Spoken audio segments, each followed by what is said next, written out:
ધર્મનો પુત્ર, પાંડવોમાં સૌથી મોટો અને કુંતીનો જ્યેષ્ઠ પુત્ર. લોકો મને ધર્મરાજ કહે છે, પણ આ ધર્મનો ભાર કેટલો કઠિન છે. મેં જીવનમાં ક્યારેય અસત્ય કહ્યું નથી. મારા દરેક નિર્ણયનો આધાર ધર્મ રહ્યો છે. છતાં જો મારી નિયતિ એક જુગારના લતે મને આખો કલંકિત કરી નાખ્યો. મારા અહંકારમાં પોતાના ભાઈઓ અને પત્નીઓને દાવ પર લગાવી દીધા. ધર્મનું પાલન કરવું કેટલું કઠિન છે એ મારા વિશે કોણ જાણે. મારે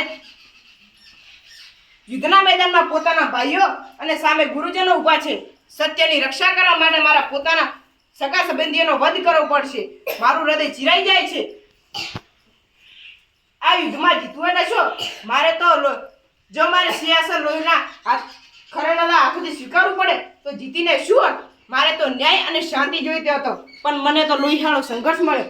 હું ફક્ત ભગવાન પાસે શક્તિ માંગુ છું કે હું છેલ્લી ઘડી સુધી આ ધર્મનો ભાર નિભાવી શકું.